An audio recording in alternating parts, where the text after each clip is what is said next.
Right Allu Arjun మరి కాసేపట్లో police station కి చేరుకోబోతున్నట్లుగా మనకు అందుతున్న సమాచారం ప్రకారం అయితే అల్లు అర్జున్ ఇంటి వద్ద భారీ బందోబస్తు ఇప్పటికే ఏర్పాటు చేసినట్లుగా తెలుస్తుంది. అయితే ఆ బందోబస్తుకి సంబంధించి అల్లు అర్జున్ కి సంబంధించి మరింత తాజా సమాచారం అందించడానికి మా కరెస్పాండెంట్ రత్నకుమార్ అల్లు అర్జున్ ఇంటి వద్ద రెడీగా ఉన్నారు. రత్నకుమార్ చెప్పండి, అల్లు అర్జున్ మరి కాసేపట్లో బయలుదేరబోతున్నట్లుగా తెలుస్తుంది. అయితే ఆయన ఇంటి వద్ద భారీ బందోబస్తు ఏర్పాటు చేసినట్లుగా అనిపిస్తుంది. పోలీసులు కూడా అక్కడికి చేరుకున్నట్లుగా మనం చూస్తున్నాము. సో దీనికి సంబంధించి మీ వద్ద ఉన్న పూర్తి డీటెయిల్స్ ఏంటి? కొద్దిసేపటి క్రితమే నోటీసుల అనంతరం మరికొద్దిసేపట్లోనే హీరో అల్లు అర్జున్ చిక్కడపల్లి పోలీసుల యొక్క విచారణకు హాజరు కాబోతున్నట్లు కూడా మనకు తెలుస్తోంది. దీనికి సంబంధించి ఇప్పటికే ఇంటి వద్ద పూర్తిగా అన్ని ఏర్పాట్లు కూడా చేయడం జరిగింది. ఆయన యొక్క వాహనాలను కూడా సిద్ధం చేసినటువంటి సిచ్యువేషన్ ఉంది. మరోవైపు ఇప్పుడే మనం బ్రేకింగ్ గా చూసినట్లయితే ఈ కొద్దిసేపటి క్రితమే హీరో అల్లు అర్జున్ మామ చంద్రశేఖర్ రెడ్డి కూడా జూబ్లీ హిల్స్ లో ఉన్నటువంటి హీరో అల్లు అర్జున్ నివాసానికి చేరుకోబోతున్నారు. మరి అల్లు అర్జున్ తో పాటు ఇటు మామ చంద్రశేఖర్ రెడ్డి కూడా వెళ్తారా, ఎవరెవరు వెళ్తారనేది కూడా ప్రజెంట్ సస్పెన్స్ గా మారింది. ఇక నోటీసులకు సంబంధించి ఆయన వివరించేటువంటి అవకాశాలు అయితే మాత్రం చాలా స్పష్టంగా కనిపిస్తున్నాయి. మనకి ఇప్పటి వరకు కూడా మరి ఈ నోటీసులకు సంబంధించి ఆయన వెళ్ళి చిక్కడపల్లి పోలీసుల యొక్క విచారణలో పాల్గొంటారా లేదా అనే ఒక సస్పెన్స్ అనేది ఇప్పటి వరకు ఉన్నప్పటికీ కూడా మనకు అందుతున్నటువంటి సమాచారాన్ని బట్టి ఇంటి వద్ద ఉన్నటువంటి ప్రస్తుత పరిస్థితులను బట్టి మాత్రం గమనించినప్పుడు మరికొద్దిసేపట్లోనే ఆయన చిక్కడపల్లి పోలీసుల ఎదుట విచారణకు హాజరు కాబోతున్నారు అనేటువంటి విషయం కూడా చాలా స్పష్టంగా కనిపిస్తోంది. మనం ఒకసారి ఆ విజువల్స్ లో చూసినట్లయితే ఇప్పటికే హీరో అల్లు అర్జున్ కి సంబంధించినటువంటి వెహికల్ TG406 రేంజ్ రోవర్ ఇటు దీన్ని హీరో అల్లు అర్జున్ వినియోగిస్తూ ఉంటారు రెగ్యులర్ గా. సో ఇదే వాహనాన్ని కూడా సిద్ధం చేశారు. ఈ వాహనంలోనే ఆయన పోలీస్ స్టేషన్ కు విచారణకు వెళ్ళబోయేటువంటి అవకాశాలు అయితే మాత్రం కనిపిస్తున్నాయి. ఇక ఈ యొక్క విచారణలో ముఖ్యంగా ఏదైతే సంధ్య థియేటర్ వద్ద జరిగినటువంటి ఇన్సిడెంట్స్ కు సంబంధించి ఇప్పుడైతే ఆయన 4వ తారీఖున సంధ్య థియేటర్ లో బెనిఫిట్ షోకి వచ్చిన సందర్భం నుంచి ఆర్టీసీ క్రాస్ రోడ్ లో ఆయన ర్యాలీగా వెళ్లడం దగ్గర నుంచి కావచ్చు, లోపల జరిగినటువంటి పరిణామాలు, తొక్కిసలాటకు సంబంధించి ఏ ఇన్సిడెంట్స్ అనేవి జరిగాయో వాటన్నిటిపై కూడా విచారణ చేసేటువంటి అవకాశాలే కనిపిస్తున్నాయి. ఇందులో హీరో అల్లు అర్జున్ A11 గా చేర్చడం జరిగింది. A11 గా చేర్చిన తర్వాత ఆయన్ను 11వ తారీఖు ఇటు 13వ తారీఖున పోలీసులు వచ్చి ఆయన మొదట జూబ్లీ హిల్స్ నివాసం దగ్గర ప్రశ్నించడం జరిగింది. ప్రశ్నించినటువంటి పరిస్థితుల్లోనే ఆయన ఇమీడియట్ గా అక్కడే పట్టుకొని అరెస్ట్ చేసి చిక్కడపల్లి పోలీస్ స్టేషన్ కు తీసుకెళ్లారు. చిక్కడపల్లి పోలీస్ స్టేషన్ కు తీసుకెళ్లిన అనంతరం కోర్టులో హాజరుపరుస్తుంటూ నాంపల్లి కోర్టు ఆయనకు 14 రోజుల పాటు జ్యుడిషియల్ రిమాండ్ విధించింది. అందులో భాగంగానే ఆయన జైలుకు వెళ్తున్నటువంటి సమయంలోనే మరోవైపున ఆయన యొక్క అడ్వకేట్లు హైకోర్టును సంప్రదించి మధ్యంతర బెయిల్ కోసం అప్పీల్ చేసినటువంటి సందర్భంలోనే హైకోర్టు ఆయనకు మధ్యంతర బెయిల్ ఇచ్చింది. ఇక ఇమీడియట్ గా తెల్లవారుజామున ఆ రోజు లేట్ కావడంతో తెల్లవారుజామున ఆయన జైలు నుంచి రిలీజ్ అయ్యి ఇంటికి వచ్చారు. అయితే ఇది కేవలం మధ్యంతర బెయిల్ మాత్రమే కాబట్టి దాన్ని రెగ్యులర్ బెయిల్ గా కూడా మరొకసారి కోర్టులో అంటే అప్పీల్ చేసుకోవాల్సినటువంటి అవసరం అయితే ఉంటుంది. ఇక ఈ సందర్భంలోనే ఇప్పటికే పోలీసులు ఈ కేసుకు సంబంధించి చాలా సీరియస్ అయ్యారు. ముఖ్యంగా అల్లు అర్జున్ పాత్ర ఇందులో చాలా కీలకంగా ఉంది.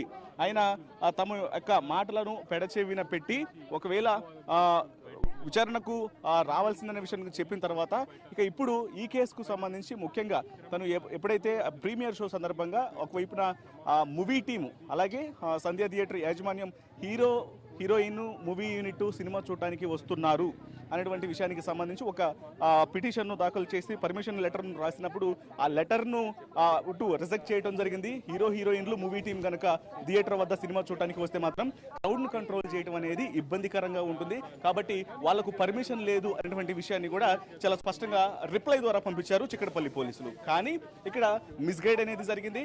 మరి నిర్లక్ష్యంగా హీరో అల్లు అర్జునే ఇటు పోలీసులు రిజెక్ట్ చేసినప్పటికీ కూడా థియేటర్ దగ్గర సినిమా చూడటానికి వచ్చాడా, అసలు ఎవరు మిస్గైడ్ చేశారు అనేటువంటి విషయాలు కూడా ఇప్పటికి కూడా సస్పెన్స్ గానే ఉన్నాయి. మరి అల్లు అర్జున్ వచ్చిన దగ్గర నుంచి ఆయన తిరిగి వెళ్లిపోయేంత వరకు కూడా జరిగినటువంటి పరిణామాలని ఇప్పటికే పోలీసులు దాదాపు 8 నిమిషాల పాటు తయారు చేసినటువంటి ఒక వీడియో, అన్ని రకాల ఎవిడెన్స్ మొత్తాన్ని కూడా వాళ్ళు కలెక్ట్ చేయడం జరిగింది. ఆయన వచ్చేటప్పుడు క్రౌడ్ ని కంట్రోల్ చేయలేము అని చెప్పిన తర్వాత కూడా 9 గంటల 30 నిమిషాల ప్రాంతంలో ఒక ర్యాలీ లాగా వచ్చారు.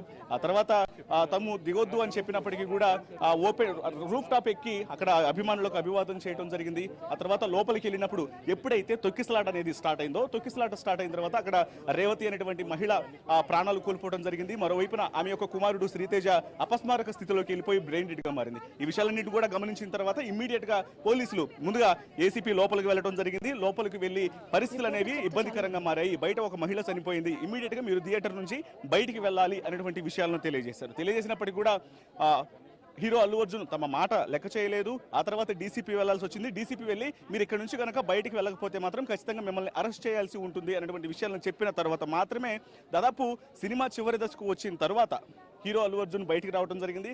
బయటకు వచ్చి అప్పటి కూడా ఆయన సైలెంట్ గా వెళ్ళిపోమని సూచించినప్పటికీ కూడా మళ్ళీ మరొకసారి రూఫ్ టాప్ ఎక్కి అభిమానులకు అభివాదం చేశాడు. సో వీటన్నిటి కూడా అక్కడ ఇబ్బందికరమైనటువంటి పరిస్థితులు ఏర్పడడానికి ప్రధాన కారుడు కూడా అయ్యారు. అందుకనే ఆయన్ను ఈ కేసులో A11 గా చేర్చడం జరిగింది అనేటువంటి విషయాలను కూడా ఇప్పటికే పోలీసులు చాలా క్లియర్ గా స్పష్టం చేయడం జరిగింది. సో ఇక వీటన్నిటికీ సంబంధించి ఇక ఇవాల్టి విచారణలో పోలీసులు అనేక ప్రశ్నలు హీరో అల్లు అర్జున్ అడిగే అవకాశాలు ఉన్నాయి. ముఖ్యంగా ఎందుకు ఇలా ప్రవర్తించాల్సి వచ్చింది, పోలీసులు చెప్పినప్పుడు మనం ఒకసారి విజువల్స్ లో కూడా చూసినట్లయితే వరుసగా న్యాయవాదులందరూ కూడా చేరుకుంటున్నటువంటి పరిస్థితి ఉంది. ఆయనకు సంబంధించినటువంటి బంధుమిత్రులు కావచ్చు, సన్నిహితులు వాళ్ళందరూ కూడా hero Allu Arjun Jubilee hills నివాసానికి చేరుకుంటున్నటువంటి విజువల్స్ ని మనం ప్రత్యక్షంగా చూస్తున్నాం. ఇక ఈ యొక్క విచారణలో ఆయన్ను జరిగినటువంటి ఇన్సిడెంట్ కు సంబంధించి పోలీసులు రావద్దు అని చెప్పినప్పుడు ఎవరు మిస్గైడ్ చేస్తే సంధ్య థియేటర్ కు రావడం జరిగింది. ఆ తర్వాత ఇమ్మీడియట్ గా వెళ్ళిపోవాలన్నప్పుడు లోకల్ గా ఉన్నప్పుడు పోలీసులు ఏసీపీ కావచ్చు, అలాగే కింది స్థాయి SHO కావచ్చు, వీళ్ళందరూ కూడా ఇమ్మీడియట్ గా థియేటర్ నుంచి బయటికి వెళ్ళిపోవాలి, క్రౌడ్ ని కంట్రోల్ చేయడం అనేది ఇబ్బందికరంగా మారిందని చెప్పిన తర్వాత కూడా ఎందుకు థియేటర్ లోనే ఉండి అంతసేపు సినిమా చూస్తూ నిర్లక్ష్యంగా వ్యవహరించారు అనేటువంటి అన్ని విషయాల మీద హీరో అల్లు అర్జున్ ను ఇవాల్టి విచారణలో ప్రశ్నించినటువంటి అవకాశాలు అయితే మాత్రం చాలా స్పష్టంగా కనిపిస్తున్నాయి. ఇక మనకంతున్నటువంటి సమాచారాన్ని బట్టి మరికొద్ది సేపట్లోనే ఆయన చిక్కడపల్లి పోలీసులు ఎదుట విచారణకు హాజరు కాబోతున్నట్లుగా తెలుస్తోంది. ఇక ఇదిలా ఉంటే మరోవైపున పోలీసులు కూడా ఇదే అంశానికి సంబంధించి ఇప్పటికే ఆయన మధ్యంతర బెయిల్ మీద ఉన్నారు కాబట్టి ఈ మధ్యంతర బెయిల్ ను కూడా క్యాన్సిల్ చేస్తూ హైకోర్టులో ఒక బెయిల్ రద్దు పిటిషన్ కూడా దాఖలు చేసేటువంటి అవకాశాలు అయితే కనిపిస్తున్నాయి. ఇప్పటికే సిపి సివి ఆనంద్ కూడా చాలా క్లియర్ గా చెప్పారు, త్వరలోనే జరగబోయేటువంటి పరిణామాలన్నింటినీ కూడా మీరే చూస్తారు, ఇంకా అయిపోలేదు, ఈ కేసులో తాము సీరియస్ యాక్షన్ తీసుకోబోతున్నాము, ఎవరైతే నిందితులు ఉన్నారో హీరో అల్లు అర్జున్ కావచ్చు, మిగతా వ్యక్తులు కావచ్చు, వాళ్ళందరి మీద కూడా కఠిన చర్యలు ఉంటాయి అనేటువంటి విషయాలను కూడా చాలా క్లియర్ గా స్పష్టం చేసిన దాని ప్రకారం ఇప్పుడు ఆయనకు నోటీసులు ఇచ్చినటువంటి విధానం చూస్తే మాత్రం హీరో అల్లు అర్జున్ మీద తగిన చర్యలు తీసుకునేందుకు యాక్షన్ ప్లాన్ సిద్ధం చేసినట్లుగానే తెలుస్తుంది. ఇక ఇంటి వద్ద మనం ఒకసారి సిచ్యువేషన్ అనేది కూడా చూడొచ్చు. పూర్తిగా మరికొద్దిసేపట్లోనే ఆయన ఇక్కడ జూబ్లీ హిల్స్ నివాసం నుంచి ఇటు చిక్కడపల్లి పోలీసులు ఎదుట విచారణకు వెళ్ళబోతున్నటువంటి నేపథ్యంలోనే భారీగా పోలీసు బందోబస్తును ఇంటి వద్ద మోహరించడం జరిగింది. ఎందుకంటే ఇంటి వద్ద నుంచి హీరో అల్లు అర్జున్ బయలుదేరి చిక్కడపల్లి పోలీస్ స్టేషన్కు బయటికి వెళ్తారు అన్నటువంటి వార్తలు తెలుసుకున్న తర్వాత పెద్ద ఎత్తున ఇక్కడ అభిమానులు వచ్చేటువంటి అవకాశాలు ఉంటాయి. బయట వ్యక్తులు వచ్చి కొంత ఏ రకమైనటువంటి ఉద్రిక్తత పరిస్థితులు అనేవి తలెత్తేటువంటి అవకాశాలు ఉన్న నేపథ్యంలోనే పోలీసులు మోహరించి క్రౌడ్ ని కంట్రోల్ చేయడానికి, అలాగే ఆ ఫ్యాన్స్ ఎవరు కూడా రాకుండా ఇప్పటికే ఇరువైపులా బందోబస్తు అనేది నిర్వహించడం జరిగింది. మనం విజువల్స్ లో చూసినట్లయితే రోప్ పార్టీస్ కూడా సిద్ధమయ్యాయి. ఇక మరికొద్ది సేపట్లోనే ఆయన విచారణకు హాజరు కాబోతున్నారు. మరి ఈ యొక్క విచారణలో ఏ అంశాలను ప్రస్తావిస్తారు, ఏ రకంగా విచారణ అనేది జరుగుతుందనేది కూడా